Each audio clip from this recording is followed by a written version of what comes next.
दोस्तों नमस्कार। मैं doctor Pradeep Kumar Singh, senior orthopaedic consultant, आप सभी लोगों का Om Sai ortho and physio centre में स्वागत है। दोस्तों, आज मैं आपको जो मेरा प्रीवियस वीडियो है जिसके अंदर मैंने ये बताया है कि घुटने के अंदर पानी भरने के, सूजन होने के क्या क्या कारण होते हैं, उसी का पार्ट 2 है, जिसके अंदर हम ये बताएंगे कि इन जो पानी भरता है, जो कारण है, उनका क्या जांच कराते हैं और क्या ट्रीटमेंट करते हैं। तो दोस्तों, सबसे पहले एक सिम्टम्स मैं बताऊंगा कि नॉर्मली घुटने के अंदर पानी भरने के क्या सिम्टम्स होते हैं। सिम्टम्स ये होता है कि एक घुटना लगेगा या कई बार दोनों घुटना लगेगा कि सूज गया है, और दूसरे घुटने से कई बार लगेगा कि मोटा हो गया है, और छूने पर लगेगा कि कुछ फ्लक्चुएसन, जैसे पिलपिला सा लगेगा कि जैसे अंदर लगेगा कुछ भरा हुआ है। कई बार अगर हम टच करें तो लगता है गर्म सा है, वार्म सा महसूस होता है, और कई बार रेड होता है घुटना, हमारे चारों तरफ से लगेगा कि बहुत हॉट और रेड है। तो वो कारण के हिसाब से ही ऐसा होता है।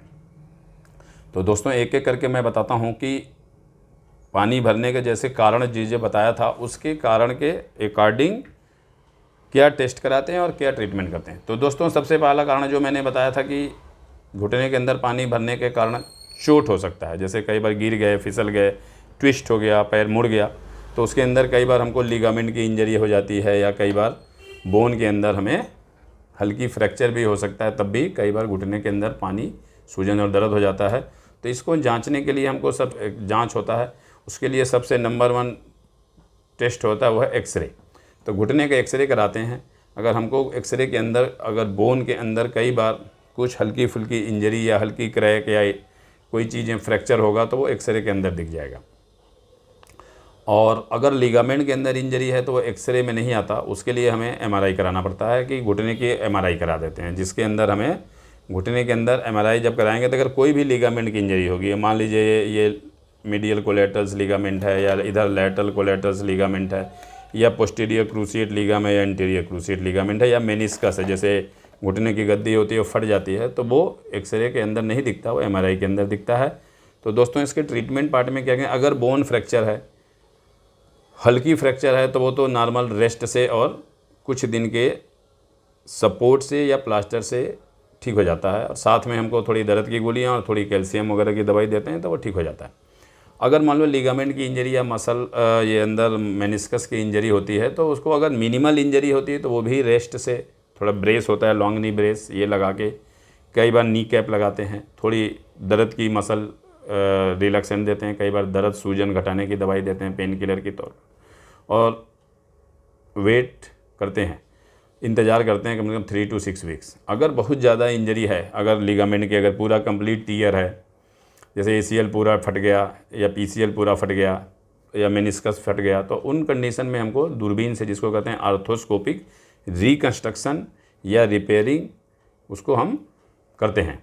तो उसके लिए सर्जिकल रिक्वायरमेंट की ज़रूरत होती है। इसी तरह दोस्तों, अगर हमको रूमेटॉइड अर्थराइटिस है, सपोज करो, जिसकी वजह से जोड़ के अंदर, घुटने के अंदर पानी भरा है या दर्द हो रहा है, तो उसके लिए हमको सिंपल टेस्ट होता है। एक तो होता है ब्लड का टेस्ट, जिसके अंदर हमें रूमेटॉइड अर्थराइटिस के लिए RA फैक्टर कराते हैं, CRP कराते हैं, NTCCP टेस्ट होता है, और ANA टेस्ट होता है, C3 कंप्लीमेंट 3 टेस्ट होता है। ऐसे टेस्ट कराते हैं, और साथ में एक्सरे भी कराते हैं, और कई बार MRI की भी ज़रूरत पड़ जाती है, क्योंकि अगर अर्ली चेंजेज होता है तो एक्सरे के अंदर बहुत मिनिमल चीज़ें दिखती हैं, और MRI के अंदर अर्ली में भी दिखती है और लेट हो जाता है तो भी दिखती है।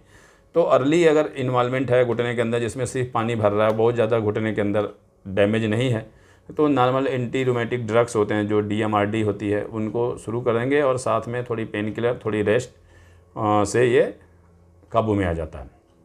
इसी तरह अगर किसी को ऑस्टियोआर्थराइटिस है, जो एज के गठिया कहते हैं, उम्र की गठिया, उसमें भी हमें जांच होता है, एक्सरे कराते हैं या फिर MRI कराते हैं। तो एक्सरे के अंदर अगर नॉर्मल चेंजेज होती है तो एक्सरे में दिख जाती है, कई बार बड़ा अगर ज़्यादा चेंजेज हैं तो एक्सरे में हमें नहीं दिखता, तो उसके लिए हमें MRI कराते हैं, जिसके अंदर हमें ये कार्टिलेज होती है, जैसे घुटने की कार्टिलेज है, अगर हम इसको देखें तो कार्टिलेज के अंदर हमें डैमेज हो जाता है, ये भी हमें MRI के अंदर दिखता है, और एक ज़्यादा डैमेज है तो एक्सरे में भी दिख जाता है। तो दोस्तों, अगर मिनिमल ऑस्टियोआर्थराइटिस है, हल्की अर्ली ऑस्टियोआर्थराइटिस है, तो सिंपल प्रिकॉशन से पेन किलर से और रेस्ट से और एक्सरसाइज, और साथ में कार्टिलेज प्रोटेक्टिव मेडिसिन होती है या कार्टिलेज रीजनरेटिव मेडिसिन होती है, जो कुछ दिन 2 महीने 3 महीने देने से अर्ली ऑस्टियोआर्थराइटिस वाला पार्ट कवर हो जाता है। और कई बार सीवियर ऑस्टियोआर्थराइटिस हो गई, जिस बहुत ज़्यादा घुटना डैमेज हो चुका है, वो दवाइयों से और दर्द की गोलियों से भी बात नहीं बनती, उन कंडीशन में हमको इसको टोटल नी रिप्लेसमेंट करना पड़ता है, जिसमें पूरा हमको घुटने को बदलना पड़ता है।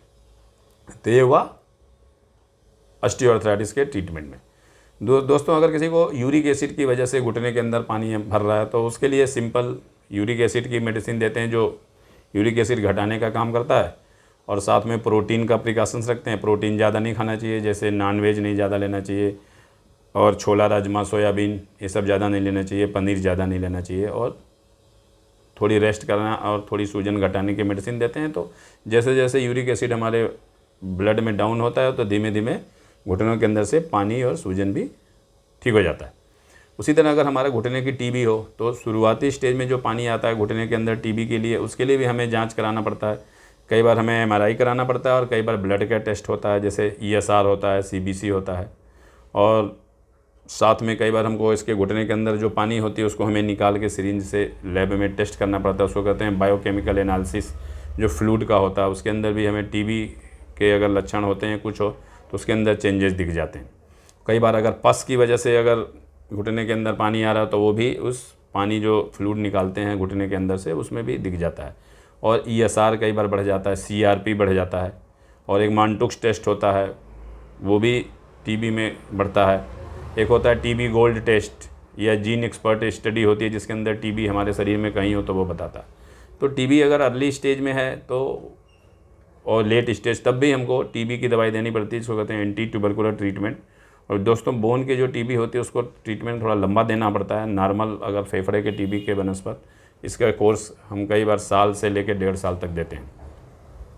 एक तो अगर ओवर यूज की वजह से घुटने के अंदर पानी भरा है, तो वो नॉर्मली एक्सरे नॉर्मल दिखता है, इवन एमआरआई भी करा दें तो भी नॉर्मल दिखता है। तो अगर हिस्ट्री है कि हम अभी कहीं इस पैर का या घुटने का इस्तेमाल ज़्यादा किया है, उसकी वजह से सूजन और दर्द हो रहा है, तो उसमें हमें सिंपल रेस्ट देना पड़ता है। थोड़ी बर्फ़ की सेकाई कर सकते हैं, थोड़ी ट्यूब लगा सकते हैं, थोड़ी गर्म पट्टी जिसको कहते हैं क्रेप बैंडेज या नी कैप लगाते हैं, और 2-3 दिन थोड़ी हल्की दर्द की सूजन की भगाने की गोली देते हैं। उसी से चीज़ें हमारी काबू हो जाती है। और किसी किसी को खून पतला की वजह से अगर घुटने के अंदर फ्लूइड भर गया हो या फिर ब्लड भर गया हो, तो उसके लिए जांच होती है, वो है एमआरआई। एमआरआई के अंदर ही दिखता है, या फिर हम सिरिंज से उस फ्लूइड को निकालें, तो अगर उसके अंदर ब्लड दिख रहा है तो भी हमें पता चलता है कि ये पानी नहीं है, ब्लड है। इसको कहते हैं हीमार्थोसिस। और प्लेटलेट काउंट कराते हैं इसके अंदर, और कई बार एक क्लॉटिंग फैक्टर होता है, वो भी हमें कराते हैं कि अगर खून पतला की वजह से हो रहा है तो फिर उसका ट्रीटमेंट करते हैं, तो वो काबू हो जाता है। और रिएक्टिव आर्थराइटिस की वजह से अगर घुटने के अंदर पानी है, जिसका कारण हमने पहले बताया था कि कोई मलेरिया हो, डेंगू हो, चिकनगुनिया हो, या कोई वायरल फीवर हो, उसकी वजह से अगर आर्थराइटिस हो रहा है, रिएक्टिव आर्थराइटिस जिससे पानी भर रहा हो या सूजन और दर्द हो रहा हो, तो जैसे जैसे टाइम बीतेगा और इन चीज़ों को जैसे हमारा बॉडी रिकवरी करती है, तो धीमे धीमे ये भी ठीक हो जाता है। उसके लिए हमको थोड़ा उस पार्ट को रेस्ट देना पड़ता है, थोड़े दिन। कई बार हमें बर्फ़ की सेकाई या कई बार सूजन घटाने की, दर्द की भी मेडिसिन कई बार देना पड़ता है। दोस्तों, अगर सिस्ट की वजह से अगर घुटने के अंदर पानी है, जिसको कहते हैं एन्यूरिज्मल बोन सिस्ट, या एक तरफ की होती है और होता है जैसे बेनाइन ट्यूमर होते हैं, तो उनका ट्रीटमेंट वो भी नॉर्मली एक्सरे में भी दिख जाती है, और कई बार एमआरआई में दिखती है।